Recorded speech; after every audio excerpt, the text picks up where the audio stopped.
Good morning students. हम इस video lecture में different follower motion and it's characteristics के डिफरेंट जो कैटेगरी है उसमें हम अब कांस्टेंट एक्सेलरेशन और डिसेलरेशन मोशन के बारे में देखेंगे। इससे पहले हमने यूनिफॉर्म वेलोसिटी मोशन के बारे में देखा। यूनिफॉर्म वेलोसिटी मोशन में क्या था, जो डिस्प्लेसमेंट कर्व था वो लीनियर था, लेकिन इसमें यूनिफॉर्म एक्सेलरेशन है तो इसमें क्या होगा, 1 डिग्री हाइयर होगा, यानी जो डिस्प्लेसमेंट कर्व होगा वो पैराबोलिक होगा और जो वेलोसिटी कर्व है वो लीनियर होगा।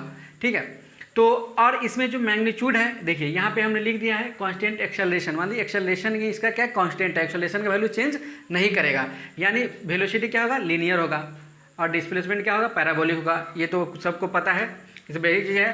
देखिए कि इसमें हमको एक चीज़ पता है, हम पहले बता देते हैं आपको। जैसे देखिए कोई भी मोशन स्टार्ट होता है जिसमें सब में क्या होता है कि इनिशियल क्या होता है, velocity zero, velocity initial velocity क्या है, जीरो है। इससे पहले वाले भी देखे थे, उसमें भी इनिशियल वेलोसिटी क्या था, जीरो था। देखिए जीरो एक्सेलरेशन होता है, अगर किसी बॉडी का एक्सेलरेशन है किसी बॉडी में तो क्या होगा, उसका वेलोसिटी क्या होगा, धीरे धीरे बढ़ेगा, यूनिफॉर्म रूप से बढ़ेगा। जैसे यानी अगर इसमें कांस्टेंट एक्सेलरेशन है, यानी अगर वेलोसिटी और टाइम का हम अगर ग्राफ बनाएं तो वेलोसिटी किस टाइप से होगा, इस टाइप से होगा। अगर आप डिस्प्लेसमेंट और टाइम का ग्राफ बनाएं, डिस्प्लेसमेंट और टाइम का अगर ग्राफ लें तो इसमें डिस्प्लेसमेंट किस टाइप से होगा, पैराबोलिक टाइप से होगा। यूँ ये इस टाइप से डिस्प्लेसमेंट, ये पैराबोलिक टाइप से इस टाइप से होगा। ठीक है ना। चलिए इसके बारे में हम फिर इसके बाद देखेंगे कि सबका वेलोसिटी कैसा है, डिस्प्लेसमेंट कैसा है, एक्सेलरेशन कैसा है और जर्क इसमें कैसा आ रहा है। ठीक है, आप लोग इसको इतना तो पता है। ठीक है, इसमें हम एक चीज़ मान लेते हैं कि जैसे एक्सेलरेशन है, तो जैसे कोई भी बॉडी है अगर वो एक्सेलरेशन है उसमें, तो वो उसको पता है कि हमको सेम पोजीशन पे आना है, तो क्या करेगा, बीच में कहीं ना कहीं उसका मैक्सिमम वेलोसिटी होगा। ठीक है, जैसे देखिए ये जो वेलोसिटी है यहाँ जीरो है, जीरो से इंक्रीज करते हुए स्टार्ट हो गया, यहाँ मीन जो यहाँ पे है पोजीशन है, मीन पोजीशन। ठीक है, यहाँ पे आया, बॉडी आया, उसके बाद जो यहाँ पे है उसके बाद क्या किया कि इसके बाद ये अपने जो वेलोसिटी है उसको क्या किया, अपने वेलोसिटी को ये डिक्रीज करना स्टार्ट कर दिया। ठीक है, ये हम यहाँ पे मीन वेलोसिटी लिखे हैं, यहाँ पे नहीं, इस जो पोजीशन है यहाँ पे मैक्सिमम वेलोसिटी होता है, मीन वेलोसिटी नहीं। ठीक, मीन वेलोसिटी हम देखेंगे इस केस में कितना आएगा।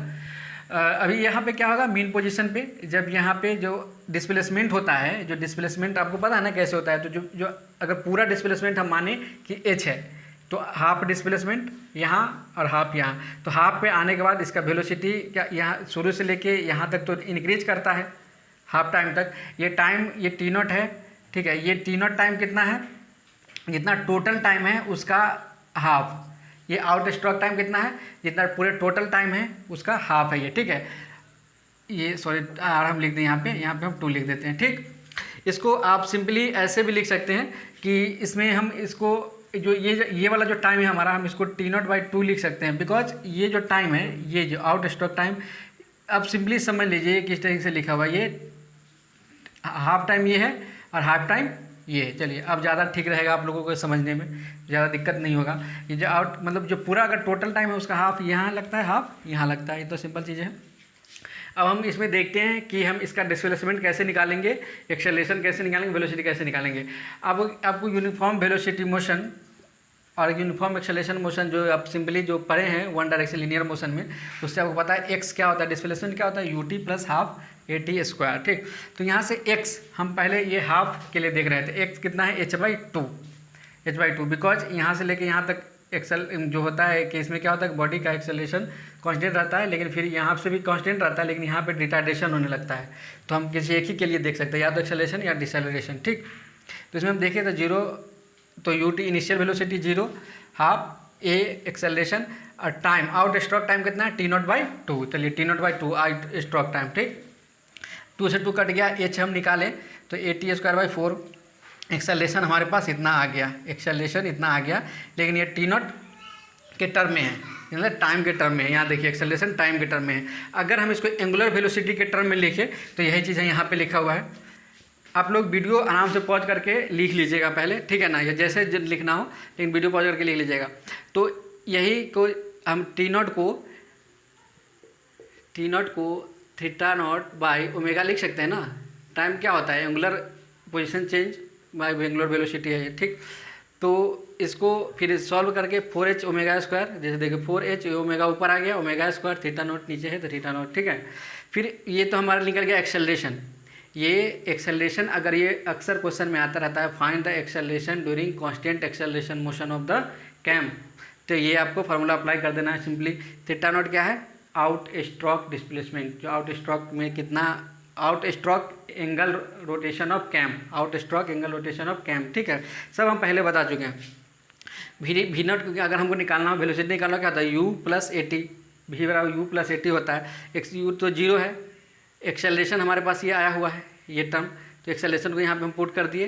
टी क्या होता है? टी थीटा नॉट, देखिए टी जो है थीटा, देखिए यहाँ पे तो टी जो है, ये जो टी है, देखिए चलिए हम आपको एक चीज़ समझा देते हैं यहाँ पे, नहीं तो कंफ्यूज हो जाएंगे आप लोग। देखिए ये टी है, अगर हम टी को रिप्लेस करेंगे तो एक टर्म और हम लिख देते, इससे आपको समझ में पूरा आएगा। इसको हम ऐसे लिख सकते हैं, वी नॉट को यू प्लस ए, ये टी नॉट बाई टू होगा, बिकॉज क्या है हम आउट स्ट्रोक वाले केस में देख रहे हैं, इसलिए T not by two half time के लिए देख रहे हैं। अगर टी नॉट बाई टू यहाँ है, और टी नॉट को हम कैसे लिख सकते हैं? Theta naught by omega. तो देखिए ये तो पूरा क्या हो गया? Theta naught by two omega. समझ में आया ना आपको कैसे हुआ? समझ में आया ना, ठीक है ना, इसीलिए ये ऐसे हुआ। ये टी क्या है? टी हम यानी टी को क्या लिख सकते हैं सिंपली, चलिए यहाँ से मिटा के यहाँ पे आपको ज़्यादा अच्छे से लिख सकते हैं, टी को हम टी नॉट बाई टू लिख सकते हैं, ठीक। और टी नॉट बाई टू को हम क्या लिख सकते हैं? Theta naught by two omega, ठीक है। अब ठीक, अब फिर इसको अब सॉल्व कीजिएगा तो टू से टू कट जाएगा, theta naught theta naught cut जाएगा, ओमेगा से ओमेगा कट जाएगा, वेलोसिटी ये आ जाएगा। ये क्या है? ये मैक्सिमम वेलोसिटी है। मैक्सिमम वेलोसिटी क्यों है? बिकॉज हम एच ले रहे हैं, अगर वही एस लेते इंस्टेंटेनियस डिस्प्लेसमेंट तो किसी भी पॉइंट पे आता है, ये इंस्टेंटेनियस वेलोसिटी आता है, ये जो रहता है तो जो इंस्टेंटेनियस बोलेंगे अगर एस रहेगा तो, ठीक। तो ये मैक्सिमम वेलोसिटी आ गया। आप इससे पहले आप देखे थे जब हम आपको बताए थे कि यूनिफॉर्म वेलोसिटी वाला केस, उसमें यूनिफॉर्म वेलोसिटी वाला केस में आप लोगों ने देखा होगा कि जो ये ओमेगा का वैल्यू था, ये क्या था? ये वेलोसिटी, उस केस में मैक्सिमम वेलोसिटी भी यही था, मीन वेलोसिटी भी वही था, ठीक है। तो आपको इससे पता चल गया कि जो मैक्सिमम वेलोसिटी क्या होता है? 2 टाइम्स ऑफ मीन वेलोसिटी होता है। किसी केस में? कांस्टेंट एक्सेलरेशन मोशन के केस में होता है, 2 टाइम्स होता है, ठीक। अभी हम आपको यहाँ तक बताए हैं कि इसमें वेलोसिटी कैसे निकालते हैं, एक्सेलरेशन कैसे निकालते हैं। आपको पता हो गया डिस्प्लेसमेंट, तो डिस्प्लेसमेंट इस टाइम में निकालना हो तो इस टाइम में निकालिए, ठीक है। इसको आप वीडियो पॉज करके लिख लीजिए। अब हम बताते हैं इसका डिस्प्लेसमेंट कर्व कैसे ड्रॉ करते हैं और इसका मोशन की वेलोसिटी का, एक्सेलरेशन का कैसे होता है, सारा चीज़ के बारे में भी हम बताते हैं। चलिए हम जो है, जो कांस्टेंट एक्सेलरेशन और डिसेलरेशन मोशन में हम जो डिस्प्लेसमेंट कर्व कैसे ड्रॉ करते हैं वो बता रहे हैं आपको, कैसे ड्रॉ करना है सिखाते हैं। देखिए सबसे पहले क्वेश्चन में क्या आता है, जैसे मानिए कि हमारे पास एक क्वेश्चन है, वो इसमें इस टाइप से क्वेश्चन है, हम आपको बताते हैं। जैसे देखिए इसमें लिखा हुआ है draw the profile of a cam operating as a knife edge follower, ठीक है। इसमें कैम को प्रोफाइल ड्रॉ करने के लिए आता है, उसमें आपको दे देगा कि जैसे rising of the follower descends for the next 100 rotation of the cam with uniform velocity, यहाँ पे यूनिफॉर्म वेलोसिटी, या ascends with a uniform velocity, या कांस्टेंट एक्सेलरेशन वेलोसिटी, ठीक है ना, sorry constant acceleration motion, constant acceleration velocity नहीं हो सकता है कभी, ठीक है। कांस्टेंट एक्सेलरेशन या डिसेलरेशन कोई भी चीज़ देगा, ये हो सकता है वो केस राइजिंग केस में दे, या हो सकता है कि वो फॉलिंग केस में दे, कहीं भी दे देगा। तो सबसे पहले तो आपको ये ड्रॉ करने आना चाहिए कि उसका हम डिस्प्लेसमेंट कर्व कैसे ड्रॉ करते हैं। ये पैराबोलिक अगर आता है तो कैसे हमको पैराबोलिक ड्रॉ करना है, सबसे पहले तो हमको वो पता होना चाहिए। तो हम सबसे पहले इसमें ड्रॉ करना स्टार्ट करते हैं। जैसे देखिए सबसे पहला स्टेप होता है कि उसमें एंगल आपको दे देगा, जैसे कि ये क्वेश्चन है रतन का ही है, सबसे पहला ही क्वेश्चन है, मैंने लिखा हुआ है कि उसमें देखिए यहाँ पे दिया हुआ है कि the rotation of follower by, देखिए cam rises of the follower with SHM of 150 degree. यहाँ SHM वाला केस है, अगर वही क्वेश्चन दे दिया आपको कांस्टेंट एक्सेलरेशन वेलोसिटी से तो क्या कीजिएगा, सेम ऐसा ही बनाना है। हम उसके बाद SHM का केस बताएंगे। तो 150, तो यानी जो भी दे रहे हैं आउट स्ट्रोक एंगल दिया है 150, तो 150 पहले यहाँ पे ड्रॉ करेंगे। तो 150 ऐसा नहीं, एंगल कैसे ड्रॉ कीजिएगा, फिर उसका आपको स्केल लेना पड़ेगा। अब पूरा 150 एंगल कैसे ड्रॉ करेंगे, नहीं कर पाएंगे ना। जैसे सपोज कीजिए पूरा कितना होता है 360 डिग्री, तो 360, चलिए ये वाला केस हम उसमें जब हम प्रोफाइल ड्रॉ करते रहेंगे उस केस में बताएंगे। नहीं तो सिंपल ये भी है कि जैसे मानिए कि पूरा 360 डिग्री होता है, तो उसको किसी को 360 डिग्री को मानिए कि आपको 10 mm लेना है, तो ठीक है ना, 10 mm को 360 डिग्री लेना है, यानी अगर 1 mm मतलब 1 mm ले तो 36 डिग्री को आप 1 mm से ड्रॉ कीजिएगा, ठीक। सिंपली है, स्केल कैसे लेते हैं आपको पता है, आपने इंजीनियरिंग ग्राफिक्स में भी पढ़ा होगा, ये चीज़ें सब बहुत बेसिक चीज़ें हैं। हम बता सबसे पहले आप जितना भी ले लीजिए, मानिए कितना बड़ा आपका आया इतना ड्रॉ कर लीजिए। उसके बाद इसको इक्वल नंबर ऑफ डिवीजन, मतलब जो है कि इवन नंबर ऑफ डिवीजन में इसको डिवाइड कीजिए। हो सकता है कि आपको 6 में करना है 6 में कीजिए, 8 में करना है 8 में कीजिए। हम यहाँ पे 8 डिवीजन में किए हैं, ठीक है। तो उसके बाद क्या कीजिएगा कि इसके बाद एक जो ये देखिए बीच में है ये 1 2 3 4 1 2 3 4, ठीक है। हम ये वाले केस के बारे में भी बता रहे हैं आपको, ये राइजिंग केस में यानी आउट स्ट्रोक एंगल वाले केस में। तो बीच में लेंगे, फिर उसमें भी जिस तरह अगर इसमें 8 डिवीजन किए हैं तो इसको भी 8 डिवीजन कीजिएगा, ये वाले लाइन को भी 8 डिवीजन कीजिएगा, ठीक। समझ में आया आपको, ठीक। उसके बाद आप एक काम कीजिएगा, जैसे ये 1 है ना तो 1 सबको प्रोजेक्ट कर लीजिएगा ऊपर, सबको क्या कीजिएगा प्रोजेक्ट कर लीजिएगा, ठीक है। सबको प्रोजेक्ट कर लीजिएगा, भेरिए जी, ठीक।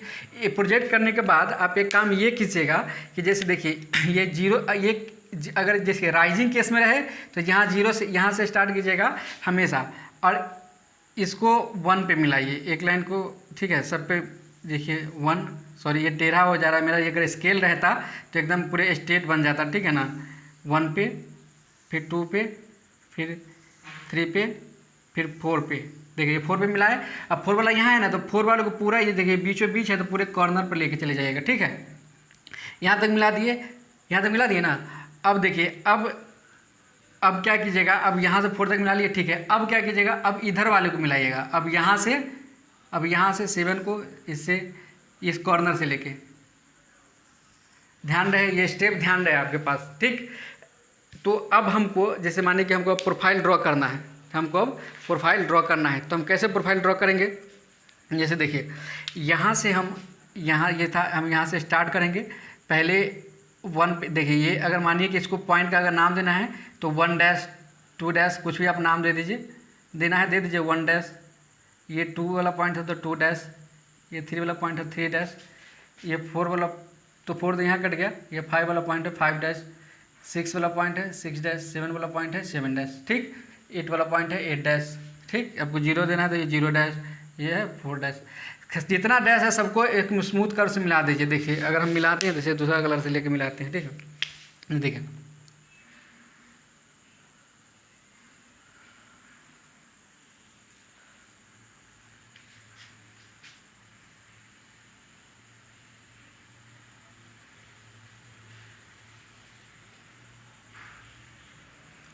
देखिए गलत थोड़ा सा हो गया, सॉरी। ये 5 यहाँ पे नहीं है, ये 4 वाला है, 5 यहाँ पे है, ठीक है। 5 डैश यहाँ पे है इसलिए ये हो रहा है। 6 डैश यहाँ पे है, 7 डैश यहाँ पे, 8 यहाँ पे है। देखिए किस तरीके से मिलाएं, ये 5 यहाँ था तो 5 डैश यहाँ है, 6 डैश यहाँ पे है, 7 डैश यहाँ पे है, तो जो है सबको मिला देना है। इसलिए अब समझ में आ गया होगा आपको कैसे करना है। अगर नहीं समझ में आया तो दूसरा अब हम डिसेंडिंग वाले केस में देखते हैं कि उस वाले अगर उस वाले केस देखिए डुएल है बीच में, हम ऐसे जैसे उसमें प्रोफाइल में रहता है वैसा ही हम मान लीजिए कि डुएल बीच में रहे तो डुएल क्या होता है, पूरा उसमें कोई डिस्प्लेसमेंट नहीं होता है तो ये ऐसे ही रहेगा, ठीक। चलिए अब हम अगर ये डिसेंडिंग वाले केस में ले रहे हैं, यानी अगर फॉल कर रहा हो तो उसमें भी जितना, ये कौन सा केस है देख रहे हैं, कांस्टेंट एक्सेलरेशन वाला केस है। हमेशा इसमें ऐसा ही करना है, 8 डिवीजन लेना है या 6 डिवीजन लेना है, कुछ भी आप ले सकते हैं आराम से, ठीक है ना। चलिए तो हम अब फॉलिंग वाले केस में देख रहे हैं, इसमें फॉल कैसे करता है तो कैसे करेंगे। ये देखिए यहाँ पे इसमें भी सेम ऐसा ही, आप इसको इक्वल नंबर डिवीजन में डिवाइड कीजिएगा, जितना नंबर ऑफ डिवीजन में इसको डिवाइड कीजिएगा उतना ही नंबर ऑफ डिवीजन में इसको डिवाइड करना है। वो हमेशा ख्याल रखिएगा, जितना भी कॉम प्रोफाइल है ना सारे में उतना ही करना है। जितना आप लीनियर में ले रहे हैं उतना ही वर्टिकल में भी लीजिएगा, जितना हॉरिजॉन्टल में लीजिएगा उतना ही वर्टिकल में भी डिवीजन कीजिएगा, ठीक है। चलिए देखिए हम इसको किए, उसके बाद जितना भी पॉइंट है सबको हम प्रोजेक्ट करेंगे, ठीक है ना, सबको प्रोजेक्ट करेंगे। चलिए इसको इस पेन से कर रहे हैं, इसी पेन से करते हैं, ठीक है, नहीं तो फिर ठीक है। सबको प्रोजेक्ट कर दिए।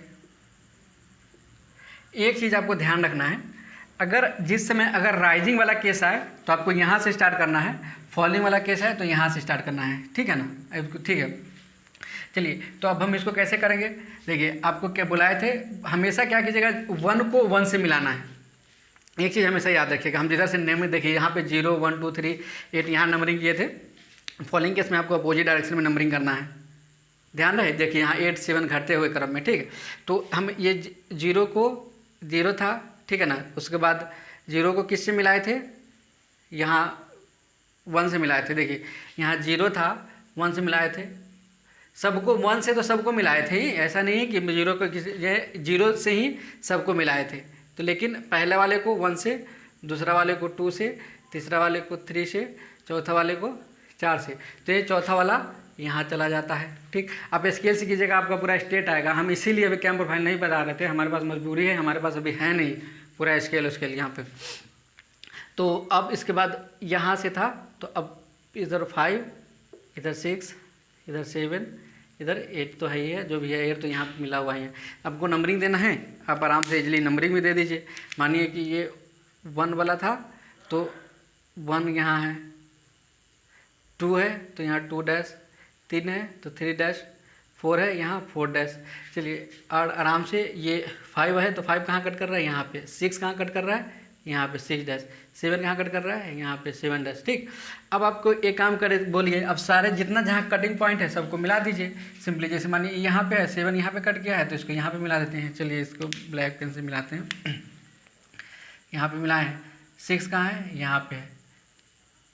7 का 5 कहाँ है, यहाँ पे है। देखिए 6 यहाँ 5, ठीक, उसके बाद कहाँ पे 4 पे 4, उसके बाद क्या कौन सा है, 3 कहाँ है, 3 यहाँ है ना कि यहाँ है 3, 1 देखिए 3 कौन सा है, ये सॉरी 3 यहाँ पे है, ये 4 है, ये 3 है, तो 3 यहाँ पे होगा। ठीक, ये वाला लाइन 3 वाला लाइन है, तो ये 3 होगा, ये 2 है, ये 1 है और ये 0 है। देखिए कैसा प्रोफाइल आया, लग रहा है ना ये पैराबोलिक कर्व है, ये कर्व तो लग रहा है ना पैराबोलिक है। इसीलिए कहा जाता है डिस्प्लेसमेंट कर्व क्या होता है कि पैराबोलिक होता है। देखिए तो हम इसको इतना बता दिए हैं, आपको जब क्वेश्चन आए कैसे डिस्प्लेसमेंट कर्व ड्रॉ करते हैं तब उस केस में आप इसको ड्रॉ कीजिएगा, ठीक है ना। चलिए इसको आप आराम से वीडियो पॉज करके लिख लीजिए।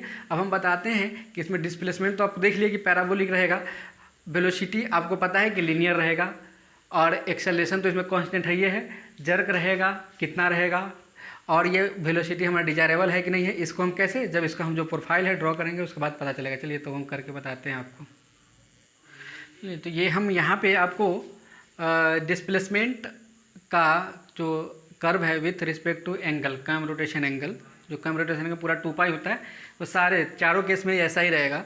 हाइट पहले डिस्प्लेसमेंट कर्व रहेगा, फिर वेलोसिटी कर्व, फिर एक्सेलरेशन, फिर जर्क कर्व। तो यहाँ डिस्प्लेसमेंट कर्व जो आपको बताया कि पैराबोलिक होता है, एक्चुअली ये पूरा ठीक से ड्रॉ नहीं हुआ है। पैराबोलिक ड्रॉ करने के लिए देखिए ये तो पैराबोलिक यूँ तो लग रहा है, ये फिर डुअल है। देखिए ये क्या है, आउट स्ट्रोक एंगल में, फिर ये डुअल वाला पार्ट है, फिर इसके बाद इस वाले केस में भी तो पैराबोलिक ही होता है ना, बिकॉज ये क्या है कांस्टेंट एक्सेलरेशन मोशन वाले में, ठीक है। तो ये तो हम आपको ड्राइव करके भी बताए थे कि कैसे होता है ड्रॉ करके इससे पहले। तो अब देखिए यहाँ पे वेलोसिटी क्या होता है कि लीनियर होता है, आपको पता है कि वेलोसिटी इसमें क्या होता है, लीनियर होता है, ठीक।